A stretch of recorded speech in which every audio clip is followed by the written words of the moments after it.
집을 안 사고 4년 전세로 버티겠다고요? 그건 최악의 선택입니다. 돈은 한정돼 있고 누구나 강남 아파트를 살 수 있는 건 아니죠. 상급지는 상대적입니다. 어떤 분에겐 압구정, 어떤 분에겐 성동구, 또 다른 분에겐 인서울 자체가 상급지일 수 있습니다. 지금 무주택자분들 대부분 관망세로 조금 더 기다리자고 생각합니다. 그러나 대출 규제가 막히면서 어차피 못 산다며 전세 4년을 선택하는 경우가 늘고 있습니다. 문제는 이 선택이 단순한 시간이 아니라 기회를 놓치는 비용이 될 수 있다는 겁니다. 첫째, 자금 한도를 먼저 정하세요. 둘째, 그 범위 안에서 자신만의 상급지를 찾으세요. 셋째, 무조건 관망만 하지 말고 최소한의 매수 시나리오를 준비해야 합니다. 앞으로 무주택자에게 지옥이 열릴 수 있습니다. 공급이 없기 때문입니다. 집을 기다리시는 분들 다들 같은 생각하실 겁니다. 정부가 공급 대책을 내놓으면 곧 집이 쏟아져 나올 거라 기대했죠. 하지만 현실은 다릅니다. 공급은 요원하고 전월세 가격은 눈앞에서 계속 오르고 있습니다. 지금은 버티면 되지 않을까? 라고 생각하실 수 있지만 그 기다림이 결국 더 큰 비용이 될 수 있습니다. 정부는 공급 대책을 내놓겠다고 하지만 실제 실행은 요원합니다. 공급이 부족하니 전월세 금액이 오르는 건 불 보듯 뻔합니다. 전세 제도는 이미 대출 규제와 맞물려 빠르게 월세화될 가능성이 큽니다. 무주택자 입장에선 선택지가 점점 줄어들고 있습니다. 첫째, 전월세 계약 시 대출 규제 상황을 반드시 확인하세요. 둘째, 무조건 싸게 버틴다는 생각보다 내 자금 한도 안에서 접근 가능한 매수 전략을 세우셔야 합니다. 셋째, 신도시 입주만 기다리지 말고 현재 시장에서 대체 가능한 지역을 검토해 보셔야 합니다. 앞으로 공급은 절대 오지 않습니다. 2031년 입주? 불가능합니다. 많은 분들이 이렇게 생각하실 겁니다. 3년, 5년 뒤에는 입주 물량이 쏟아지겠지. 하지만 그건 착각입니다. 단기적으로 조금 늘어날 수는 있어도 근본적인 해결책은 되지 않습니다. 오히려 기다리다 기회를 놓치는 분들이 늘어날 수밖에 없는 구조입니다. 정부는 2026년, 2027년쯤이면 공급이 나온다고 이야기합니다. 하지만 그 이후를 들여다보면 텅 비어 있습니다. 2028년, 2029년, 2030년까지 이어지는 공급 공백이 분명히 존재하죠. 게다가 국토부가 강조하는 2031년 입주 계획도 현실적으로는 불가능합니다. 민간 물량은 턱없이 부족한데 공공 물량을 억지로 끼워 넣어 숫자를 부풀려 놓은 것뿐입니다. 결국 공급 부족은 일시적인 현상이 아니라 앞으로 수년간 이어질 구조적 문제라는 겁니다. 그렇다면 어떻게 해야 할까요? 첫째, 정부가 발표하는 숫자만 믿고 기다려선 안 됩니다. 둘째, 향후 최소 5년 동안은 공급 공백이 이어진다는 전제를 두고 자산 전략을 세워야 합니다. 셋째, 단순히 관망하는 것이 아니라 지금 내 자금 상황에서 접근 가능한 지역과 방법을 현실적으로 찾아야 합니다. 기다림으로는 해결되지 않습니다. 직접 움직이는 사람만이 기회를 잡을 수 있습니다. 안전 강화가 시작되면 공급 부족은 더 심각해집니다. 공사 자체가 멈출 수도 있습니다. 정부는 앞으로 입주 물량이 많아질 거다라고 말하지만 현실은 그렇지 않습니다. 이번 포스코 사태에서 드러난 것처럼 안전 문제가 불거지면 단순히 지연이 아니라 아예 멈춰버리는 경우가 생깁니다. 누구나 안전은 중요하다고 동의하지만 이게 곧바로 공급 차질로 이어지는 게 문제입니다. 최근 건설 현장에서는 안전 규제가 강화되면서 면허 취소 얘기까지 나오고 있습니다. 그렇게 되면 대형 건설사조차 공사를 제대로 이어가기 어렵습니다. 그동안은 하청 구조를 핑계 삼아 책임을 떠넘길 수 있었지만 중대재해처벌법 이후에는 원청이 전부 책임을 져야 합니다. 결과적으로 공급 확대가 아니라 오히려 공급 축소가 현실화될 가능성이 큽니다. 지금 무주택자라면 이렇게 준비해야 합니다. 첫째, 정부가 말하는 입주 계획을 그대로 믿지 마세요. 둘째, 안전 규제 강화로 공급 지연이 불가피하다는 점을 전제로 두고 자산 계획을 세워야 합니다. 셋째, 기다리며 버티기보다는 현재 매수 가능한 범위 안에서 나만의 상급지를 미리 선점하는 전략이 필요합니다. 면허 취소까지 현실화된다면 한국 건설 현장은 멈춰버립니다. 최근 현장에서 가장 큰 불안은 단순한 안전 규제가 아닙니다. 이제는 원청이 책임지는 수준을 넘어 면허 취소 얘기까지 나옵니다. 설마 그 정도는 아니겠지라고 생각하지만 대통령까지 나서서 방법을 찾으라고 지시할 정도라 상황은 심상치 않습니다. 실제로 포스코 사태 이후 임원 줄사퇴가 이어졌습니다. 회사는 살아남기 위해 정부의 눈치를 보며 친정부 인사를 다시 고용할 수밖에 없는 상황이 됐습니다. 하지만 이건 포스코만의 문제가 아닙니다. 최근 DL/ENC에서도 사망 사고가 발생하면서 임원들이 줄줄이 자리에서 물러났습니다. 안전 강화와 책임 전가가 반복되면 결국 모든 건설사가 공급 확대가 아니라 생존에 집중하게 됩니다. 공급은 더 줄어들 수밖에 없는 구조로 바뀌고 있는 겁니다. 이럴 때 무주택자와 실수요자는 이렇게 준비해야 합니다. 첫째, 단기적인 입주 계획이나 공급 발표를 그대로 믿지 마세요. 둘째, 안전 규제로 공사 지연과 취소 가능성을 전제로 자산 계획을 세워야 합니다. 셋째, 앞으로 공급이 늘 것이라는 막연한 기대 대신 지금 작은 범위 안에서 움직일 수 있는 현실적인 대안을 마련해야 합니다. 앞으로 아파트 입주? 최소 4년 이상 걸립니다. 안전 강화가 시작되면 공기는 끝없이 늘어납니다. 건설 현장에서는 지금 전부 사고 나면 끝이다라는 분위기입니다. 안전을 강조하다 보니 공사 기간은 더 길어지고 있습니다. 사실 우리나라에서 사고가 반복된 건 빨리빨리 문화 때문이었습니다. 공기를 맞추려고 무리하게 올리다가 광주 학동 붕괴 사고가 터졌던 게 대표적인 사례입니다. 그때 조금만 더 시간을 줬다면 막을 수도 있었던 사고였죠. 문제는 이제 공사 방식을 바꾸는 과정에서 기간이 급격히 늘어나고 있다는 겁니다. 예전에는 아파트 공사 기간이 30개월, 즉 2년 반 정도면 가능하다고 했습니다. 하지만 지금은 대부분 3년을 넘깁니다. 최근 한남 4구역 사례에서는 삼성물산이 공사 기간을 무려 4년으로 제시했습니다. 참고로 이 구역은 22층 아파트 단지인데도 그렇습니다. 그리고 이건 포스코 사태 이전의 이야기입니다. 앞으로는 안전 규제가 더 강해지면서 공사 기간은 더 길어질 수밖에 없습니다. 이 상황에서 무주택자와 실수요자가 할 수 있는 선택은 분명합니다. 첫째, 23년 뒤 입주 물량을 기대하며 기다리는 건 착각이라는 걸 인정해야 합니다. 둘째, 최소 4년 이상의 공기 지연을 감안하고 지금 당장 움직일 수 있는 대안을 찾아야 합니다. 셋째, 임대차 계획을 세울 때도 단기 계약보다는 장기 거주 가능성을 고려해야 불필요한 비용을 줄일 수 있습니다. 앞으로 아파트 공사 기간은 4년이 기본이 됩니다. 그 말은 곧 공사비와 집값이 동시에 치솟는다는 뜻입니다. 사람들은 공급 물량만 보면 안심합니다. 하지만 현장의 현실은 다릅니다. 공사 기간이 늘어나면 건설사는 같은 자본으로 더 적은 프로젝트만 진행할 수밖에 없습니다. 그러면 비용은 올라가고 결국 그 부담은 소비자에게 전가됩니다. 지금 건설사들은 이미 4년 이상을 기본 공기로 잡고 있습니다. 한 현장마다 기간이 늘어나면 매출을 맞추려면 공사비를 더 높일 수밖에 없습니다. 게다가 해외 선진국보다도 한국 건설 산업의 재해 발생 건수는 여전히 높습니다. 정부와 사회는 안전을 최우선으로 하라고 요구하고 있고 그러면 답은 단순합니다. 돈을 더 들이고 기간을 더 늘리는 수밖에 없습니다. 이런 구조를 감안하면 무주택자와 실수요자는 지금부터 전략을 바꿔야 합니다.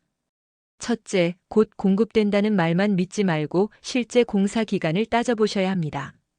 둘째, 공사 지연과 공사비 증가가 결국 분양가와 전월세로 이어진다는 점을 고려해 자금 계획을 세워야 합니다.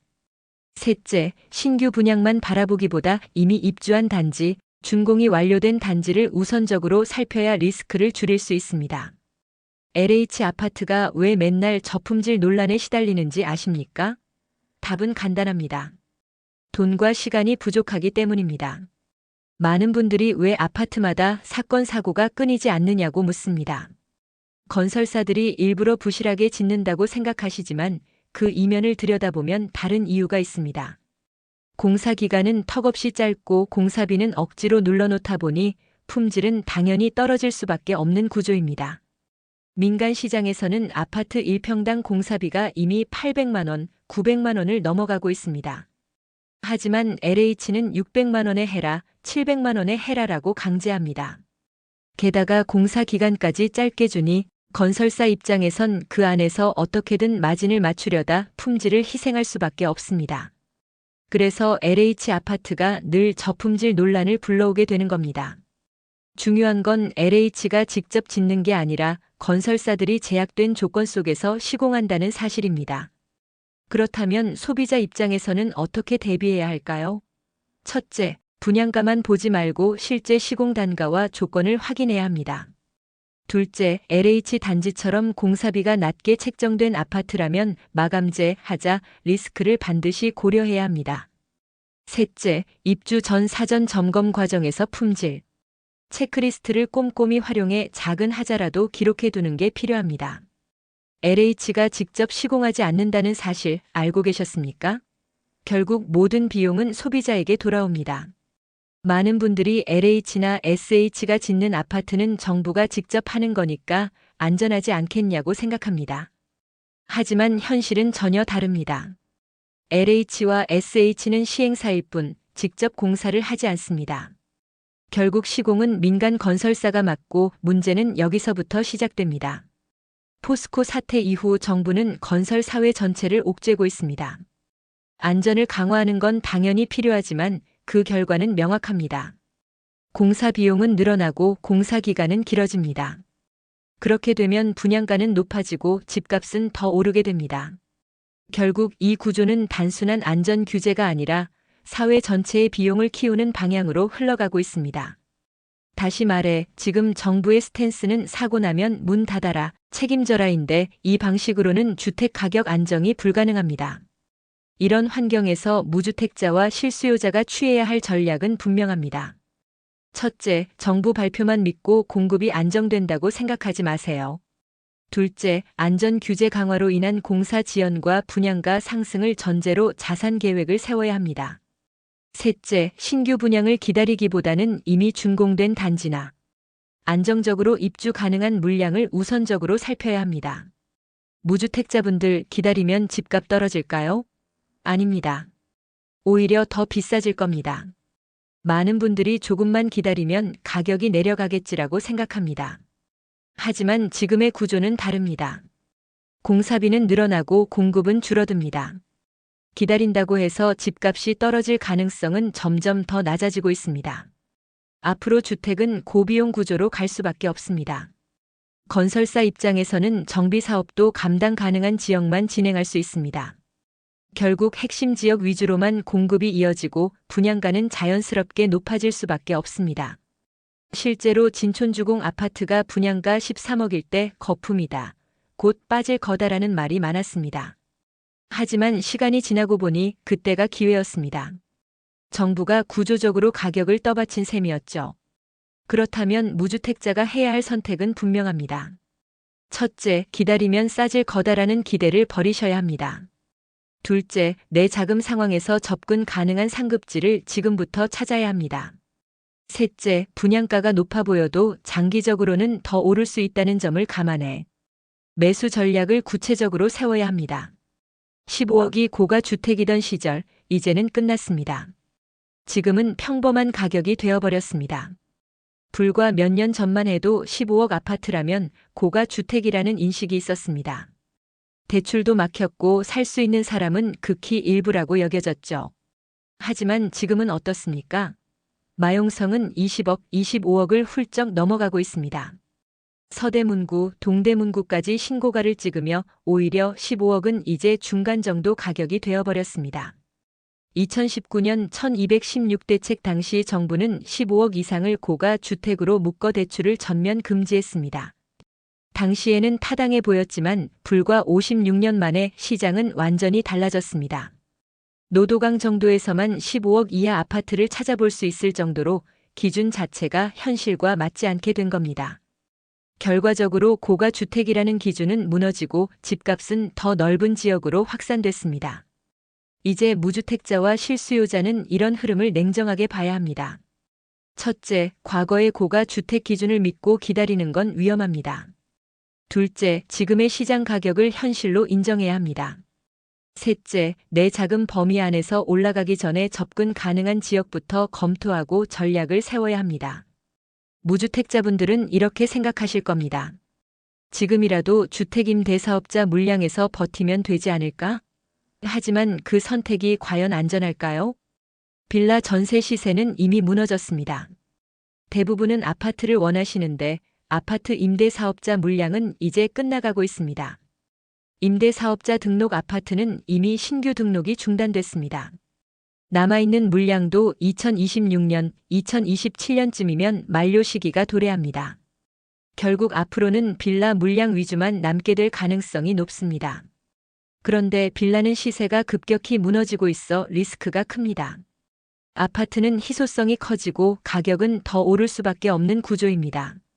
첫째, 임대사업자 물량에만 의존하는 전략은 버리셔야 합니다.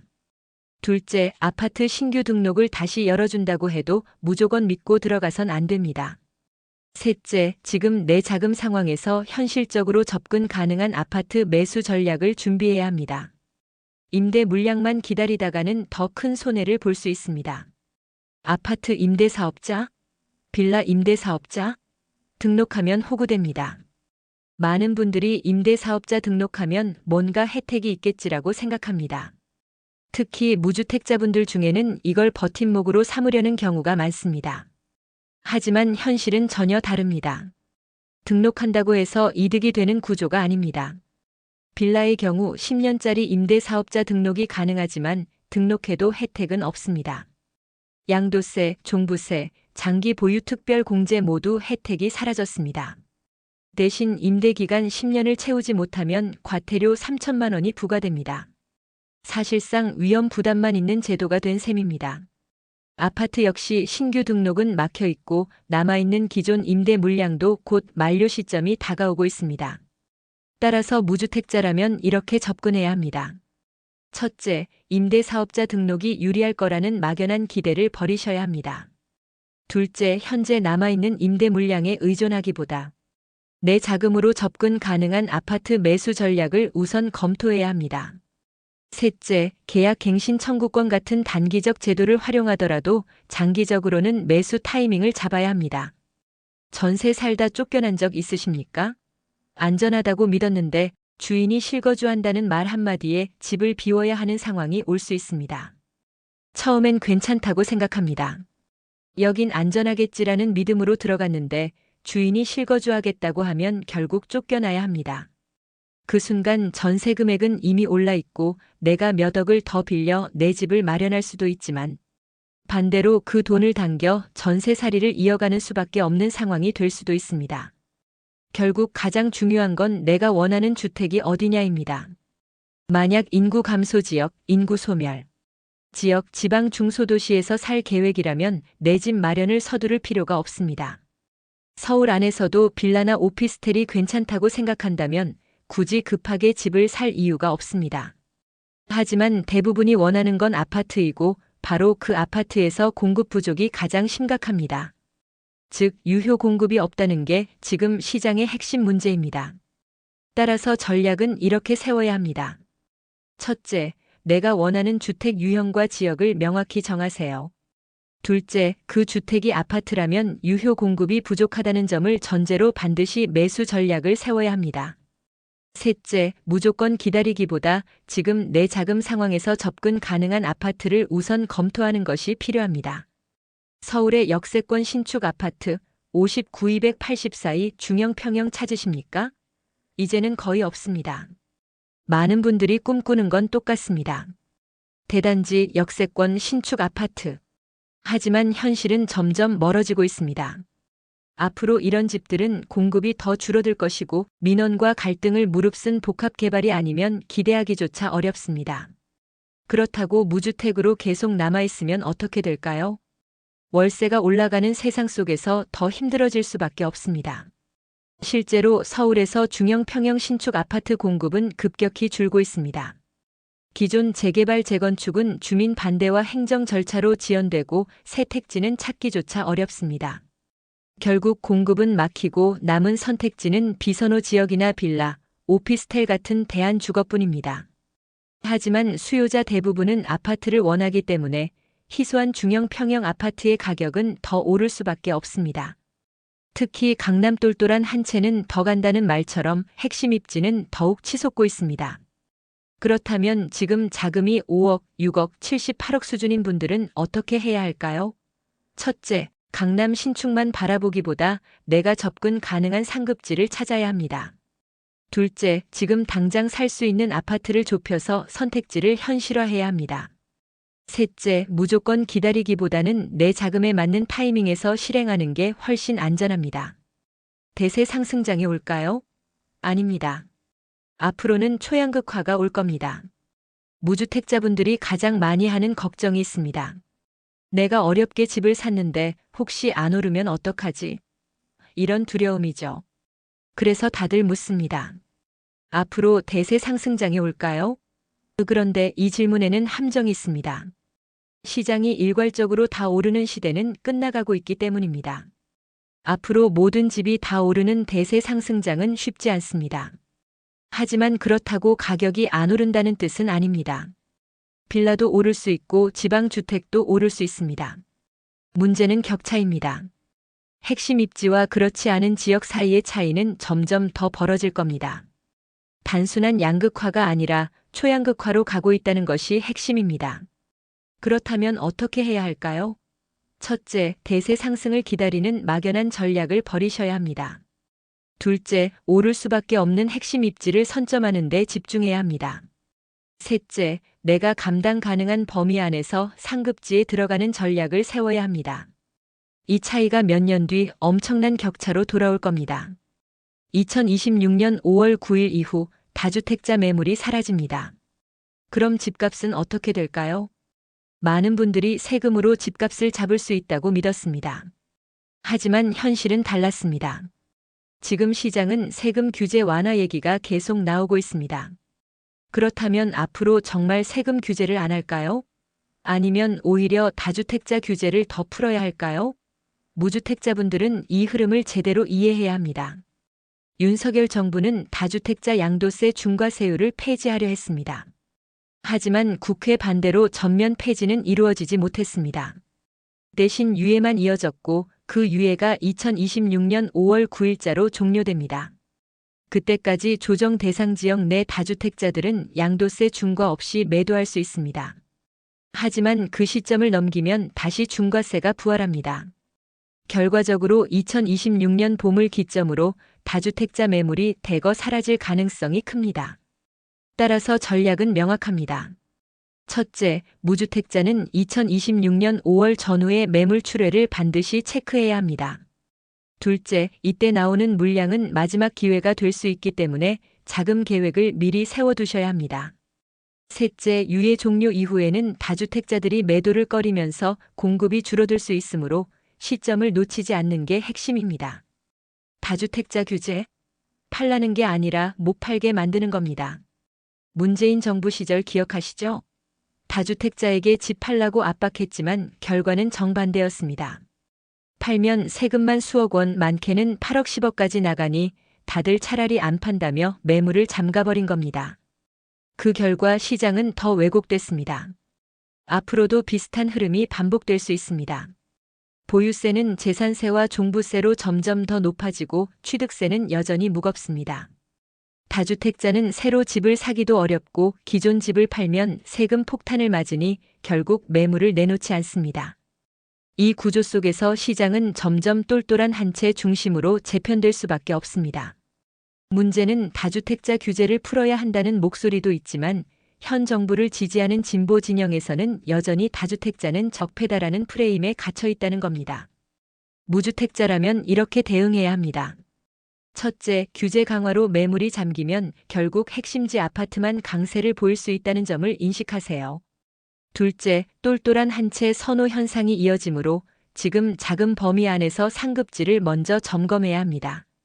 셋째, 매물 쏟아진다는 기대보다 매물 잠긴다는 현실에 맞춰 전략을 세우는 게 필요합니다. 강남만 집값이 오르는 게 아닙니다.